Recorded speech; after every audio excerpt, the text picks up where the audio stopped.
Here we are at Mi-Soul, the powerhouse, the finale, Masters at Work, absolutely caned it. What an emotional set. How did that feel? You did the finale with obviously Louis. Masters at Work, I played him many, many times. How did that feel? It was great. It was really incredible. Just to see that room full and everybody just there for the love of music. You know what I'm saying, and love of the movement, for the Southport movement. It felt great to actually do the closing set. You know what I mean? It was actually fast. It just flew by, like, it just went by really, really quick. So it is what it is. But like I said before, I think we'll be back. Sooner than later. Yeah. I think the people are definitely going to want to bring it back and want to be a part. Obviously there's things to work out, but I think it'll all work itself out.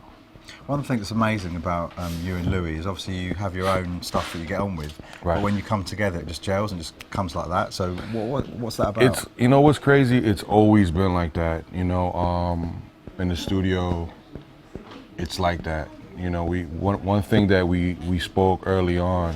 One of the things were if one didn't like something, we would say it, and we would just erase it. So that goes without saying. When we play together, nothing's rehearsed.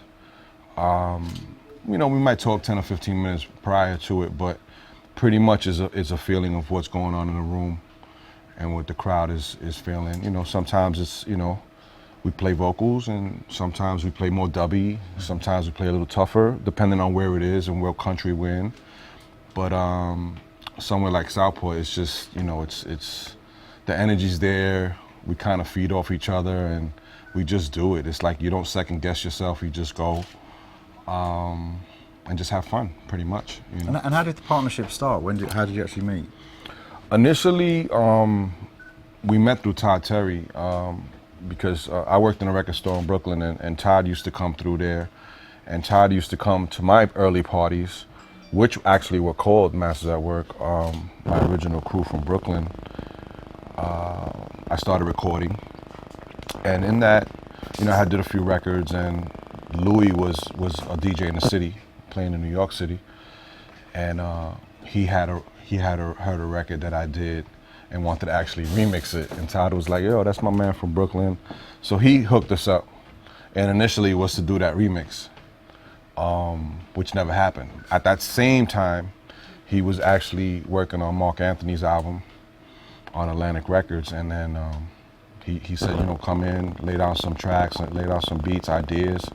We did that, and the rest is pretty much history. From that point on, we did Debbie Gibson, we did Chris Cuevas. We were doing a lot of stuff in the Warner Brothers Weir family, Elektra, and one thing led to another, and we just kept working in the States. And then, when we got called to come overseas, and Lynn Cosgrave, who runs with Carl Cox now, she's the first one to bring us over, as Masters at Work. And then we got introduced to all the labels here. Yeah. And then again, it's been an incredible journey.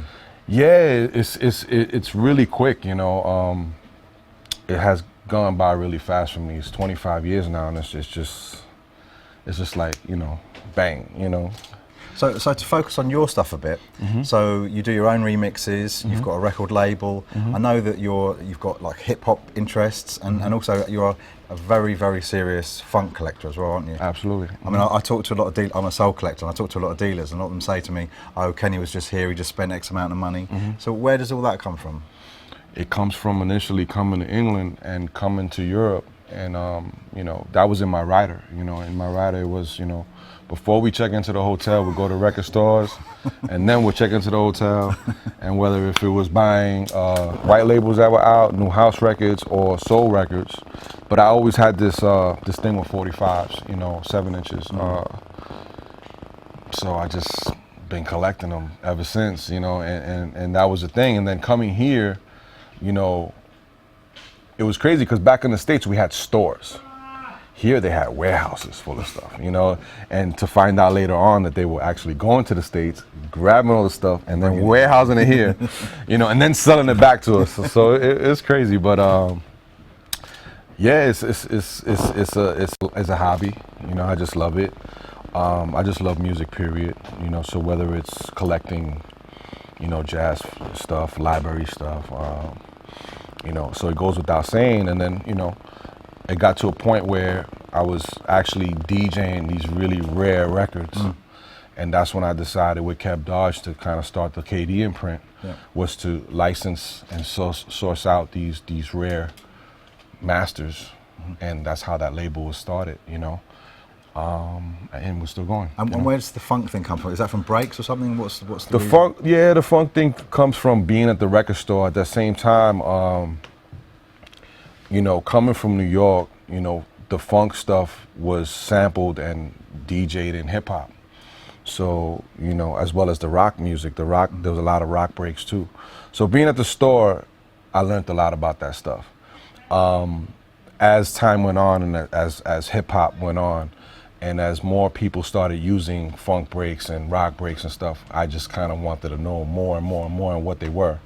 So you know how it is, you collect, you bump into one record or one album, you read the liner notes and you read the sleeve, and you get turned on to one musician and you get turned on to another musician, and then you start looking for that specific sound that bumps you into other things, and then your collection just keeps growing and growing and growing and growing.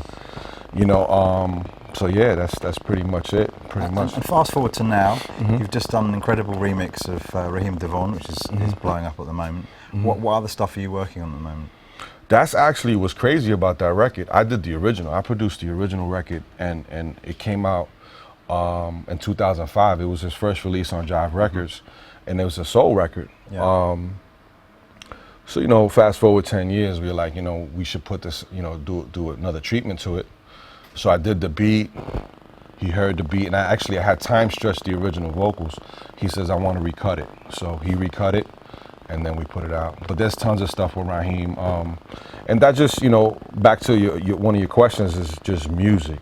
You know, whether it's soul, whether it's hip hop, whether it's house, whether it's breaks, and you know, I'm in all that. You know, I just love it all. You know, pretty much. And I produce it, I DJ it, collect it. So, you know. So what future projects are you working on that we can look forward to? Wow, there's a band project. There's a Fantastic Souls. Is my band. It's 12 pieces. I'm just doing all kinds of weird things with that. I got an album with Dion Farris. It's on the gospel side of things. Another Raheem Devon project. Is that a new project? We're doing a house album, completely all house. Wow. There's Rashid Chappelle on the hip hop side. There's just so much stuff. There's a joint with Robert Owens I just did. Actually, 2 records I did with him. Who else? This list is on, you know. I'm always working. I never stop. Okay, well, thank you very much for taking time to come and see Mi-Soul. Thank you. And good luck with everything in the future. Thanks for having me, man. Peace.